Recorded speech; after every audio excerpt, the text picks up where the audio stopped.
भैया, जिसका ब्याह हो गया सो उससे पूछ लो कि शादी के साइड इफ़ेक्ट्स क्या क्या होते हैं। शादी के बाद साइड में ही नहीं, ऊपर नीचे अगल बगल सब जगह ही इफ़ेक्ट्स होते हैं। शादी के बाद आपका अपना जीवन अपना नहीं रहता।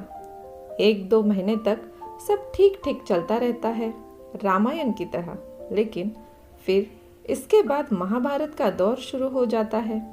आपकी ज़िंदगी वैसे हो जाती है जैसे चाशनी में डूबा हुआ गुलाब जामुन। अगर उसे खाते समय सावधानी नहीं बरती तो चिपचिप हो जाएगा। महिलाओं को बहुत बलिदान देने पड़ते हैं। कहा जाए तो एक तरह से उनकी आज़ादी में खलल पड़ जाता है। कुछ चीज़ों का खर्च बढ़ जाता है और कुछ चीज़ों का खर्च कम हो जाता है। पहले जिस लड़की को सब्जियों और राशन के भाव पता नहीं होते थे, तो अब वो इस काम में भी निपुण हो जाती है। जो पहले खुले हाथ पैसा खर्च करती थी, अब वो थोड़ा सोच समझकर खर्चा करने लगती है। सासू माँ रूपी तलवार हमेशा अपने शब्दों की छुरी चलाकर उसे घायल करती रहती है। कभी कभी लगता है कि उनका नाम सासू माँ नहीं, चाकू माँ होना चाहिए। और अगर ननद है तो फिर वो मंथरा का काम करती रहती है। इस कारण बेचारी को कभी कभी कोप भवन का मुंह भी देखना पड़ता है। फिर पति देव मनाने आते हैं तो वे ही खुद समझ नहीं पाते कि आखिर गलती किसकी है, मेरी माँ की, बहन की या फिर मेरी बीवी की। लेकिन वे जैसे तैसे कोप भवन में लेटी अपने प्राण प्रिय को मना लेते हैं कि शाम को बाहर घूमने चलेंगे। तुम वो अपनी शिफॉन वाली हरी साड़ी पहन लेना, तुम उसमें बहुत खूबसूरत लगती हो। फिर प्राण प्यारी जी अपने पिया के मोह जाल में फंसकर उनके साथ अगर शाम को घूमने चली गई तो उनके पीठ पीछे माँ जी का कथन, जोरू का गुलाम हो, मैंने पाल पोस कर बड़ा किया और अभी 2 दिन की आई छोरी अपने साथ उड़ा कर ले गई।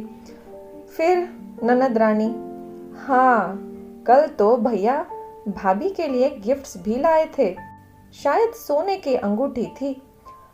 माँ जी, हाँ हाँ उड़ाने दो, बीवी पर पैसा। हम माँ बहन की तो जैसे कोई चिंता ही नहीं। आने दो तेरे बाऊजी को, सब बता दूंगी। फिर शाम को पिताजी, नरेश। जी बाऊजी। नरेश बोला, कहाँ गए थे बहू के साथ घूमने? बाऊजी ने पूछा। उसे मोमोज और चाउमीन खानी थी, इसलिए बाहर ले गया था। नरेश बोला, क्यों, घर में खाना नहीं बना था क्या? बाऊजी ने पूछा। बाऊजी, आप भी तो माँ के लिए उनकी पसंद की चीजें लाते हैं। नरेश बोला, चुप रह नालायक, बाप से जुबान लड़ाता है। फिर यही सब चलता रहता है। पुरुषों के बलिदान की कहानी कुछ इस तरह से है। कहते हैं शादी के बाद महिलाओं का जीवन पूरी तरह बदल जाता है, लेकिन पुरुष भी बदलाव से अछूते नहीं रहते। उनके जीवन में भी काफी कुछ पहले जैसा नहीं रहता। ना आज़ादी, ना आत्मसम्मान, ना पहले जैसे मौज और ना ही वैसे मस्ती रह जाती है। जिंदगी पूरी 360 डिग्री घूम जाती है। अब कोई कहता है कि शादी के बिना जिंदगी अधूरी है, तो किसी की नज़र में शादी के बाद जिंदगी खत्म है।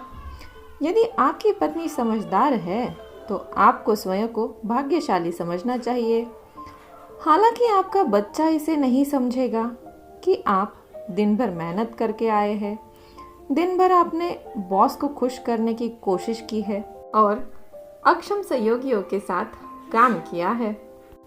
आपको रात में भी शांति नहीं मिलेगी, बल्कि आपके काम और बढ़ जाएंगे, जैसे डायपर बदलना और देर रात में आने वाले मैच न देखकर पत्नी को खुश रखना। याद है वो दौर जब कपड़े खराब होने पर आप नए खरीद लेते थे। पसंद आया नहीं कि झट से जेब से कार्ड निकला और नया फ़ोन खरीद लिया। लेकिन अब ऐसा नहीं कर सकते, ना ना, कभी नहीं। आपकी बीवी आपके जीवन के साथ साथ आपके पैसों की भी साझेदारी होती है।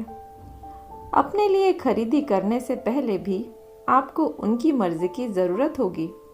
ऐसा कई बार होगा जब आप अपने पैसों से अपने लिए ही कोई चीज़ नहीं खरीद पाएंगे। शादी के बाद अक्सर पुरुषों की ज़रूरतें अधूरी रह जाती है। हालांकि शादीशुदा होने का अर्थ ही अपनी मर्जी से सारा समय दूसरों की धौंस सहना है। आपके कपड़े पहनने का तरीका कैसा है, आप किस तरह की फिल्में देखना पसंद करते हैं, या फिर आप अपनी पत्नी के दोस्तों के सामने कैसे बातें करते हैं, इन सभी बातों का विश्लेषण किया जाने लगता है।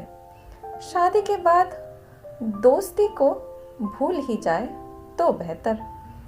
शादी होते ही आपके जिंदगी भर के दोस्त आपसे अलग हो सकते हैं।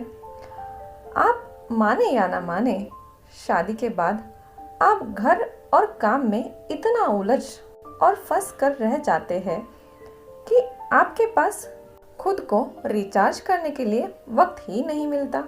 और कहीं आपके दोस्त अभी तक कुंवारे हैं या उनको शराब, धूम्रपान जैसी कोई लत है जो हुजूर घर पर शांति और सुकून चाहते हैं, तो दोस्ती भूल ही जाइए। याद रखिए, दोस्तों को समझाने की ज़रूरत नहीं पड़ती और बीवी को समझना, हाय तौबा। सो ये है शादी के साइड इफ़ेक्ट्स, मियाँ बीवी दोनों के लिए।